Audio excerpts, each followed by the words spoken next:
Los gobiernos tienen ciertas responsabilidades en relación al manejo económico general de los países. A continuación, un breve repaso a dichas funciones. El Estado, en sí mismo, es una construcción general que representa la organización de una nación. Los estados capitalistas son representados democráticamente por gobiernos e instituciones gubernamentales. Existen varias funciones que se le atribuyen al Estado en la economía moderna. A continuación, las funciones más importantes. Número 1. El manejo del gasto público. La primera función importante del Estado es el manejo del gasto público.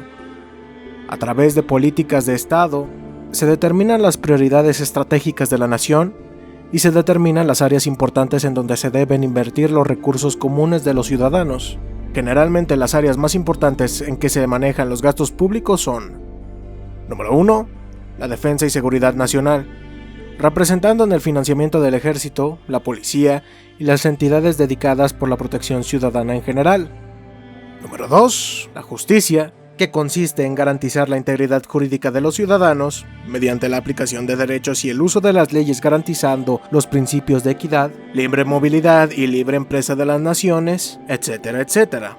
Número 3. Sanidad, seguridad social y educación. Aunque estas funciones no son necesariamente públicas, los gobiernos generalmente utilizan parte de sus presupuestos en la financiación de bienestar social en sus ciudadanos. Y finalmente, número 4. Infraestructura básica y manejos energéticos. Esta es otra función que no necesariamente debe ser cubierta de manera pública, pero en general las naciones fijan estándares y políticas encaminadas a garantizar el desempeño económico mediante la facilitación de infraestructura y energía en la empresa y los ciudadanos. Número 2. La regulación de las actividades económicas. La segunda gran función económica del Estado es la regulación constante y el seguimiento de las actividades económicas. La regulación económica se realiza mediante 3 mecanismos fundamentales. La política monetaria, que consiste en el manejo de la moneda y las variables clave de la economía a través de un banco central. La política fiscal, que es el manejo de los tributos y los impuestos a la nación. Y la política de regulación, que consiste en garantizar la libre competencia y evitar abusos en las actividades económicas generales. Comprende las áreas de control de empresas, regulación antimonopolios, defensa de los consumidores, auditoría del gobierno, etcétera, etcétera. Número 3. La financiación del gasto nacional. Para financiar sus gastos, el Estado tiene 2 opciones. Utilizar los ingresos corrientes de la nación, ingreso por impuesto, tarifas, permisos, licencias, servicios prestados, etc., que sean producto de las actividades estatales, u obtener recursos a través del endeudamiento.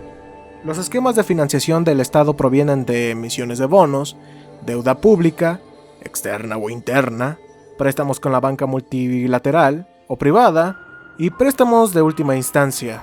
En la economía moderna, la emisión de dinero sin respaldo del Banco Central no es permitida, así que la creación de dinero no constituye una fuente de financiamiento. Número 4. El manejo de los recaudos nacionales. La administración de los ingresos es la siguiente función del Estado. Dicha función consiste en atesorar los recursos de la nación y crear fondo de reserva, el cual es conocido comúnmente como reservas internacionales de la nación. Las reservas internacionales son la garantía general de que el Estado es capaz de cumplir con sus compromisos internacionales y de que es susceptible del crédito externo. Las calificaciones de deudas de las naciones tienen muy en cuenta la cantidad de reservas de una nación. Número 5. La determinación de las políticas impositivas. La última función de la importancia del Estado es la determinación de nivel de impuestos y la tarifa que deben pagar sus ciudadanos. Dependiendo del país, la determinación de las tasas impositivas pueden venir desde el Congreso, para países con alto grado de descentralización, o de los gobiernos locales, como es el caso de los gobiernos federales.